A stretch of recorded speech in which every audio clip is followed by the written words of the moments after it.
In 1821, in cold Daraegol of Chungcheong Province in Korea, a child was born. He would one day become one of the first native Catholic priests of Korea. His name was Venerable Father Thomas Choe Yang-eop, a Korean priest who devoted his entire life to his people and his faith. Born of martyrs, he walked the same road of sacrifice.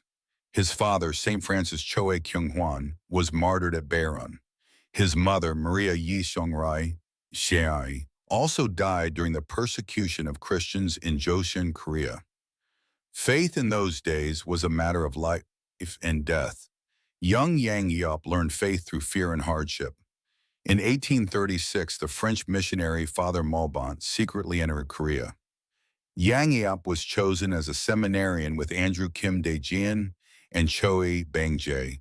The three studied Latin in a humble barn and prayed every night for their nation and for the church. In 1837, guided by secret helpers, they crossed the Amnok River to escape persecution. Their destination was Macau, marking the beginning of a perilous pilgrimage for the church in Korea. Life in Macau was filled with hunger and illness, yet Yang-eop never abandoned his faith.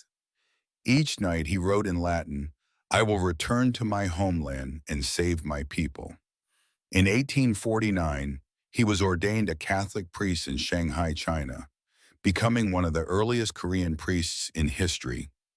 Returning secretly to Korea, he became known as the Apostle on the Road. He walked more than 7,000 li each year through Chungcheong, Jeolla, and Gyeongsang provinces. Through rain and snow, he sought out the faithful, proclaiming God loves you. He wrote a catechism filled with the wisdom of faith and daily life. He also left over 150 letters in Latin and French writing, "I cross mountains and rivers, washing the gospel with my tears." At Baeron Shrine, he wrote to young seminarians, "A priest is not defined by the robe he wears, but by the distance he walks." Danger followed him everywhere. Even surrounded by flames, he prayed, "Lord, protect their faith more than my life." He survived persecution and continued his mission on foot. By the late 1850s, oppression grew harsher.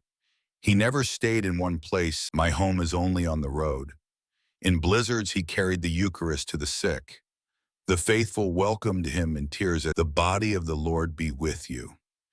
In 1859, he was captured by soldiers and beaten. Even in agony, he forgave them. "God loves you too." In 1861, weak and ill, he collapsed on the road. Before dying, he wrote his final letter, "I am at peace in the Lord. Tell the faithful never to lose faith." He passed away near Joseon, Korea, with Father Maubant, a French missionary, by his side. "Your road has ended, but the church's road now begins." His body was carried back to Baeron, Korea. He is remembered as the martyr of sweat, the apostle on the road, Father Thomas Choe of Korea. He was a martyr not of blood, but of tireless devotion. Through him, the gospel lived not only on the altar, but along the dusty roads of his homeland.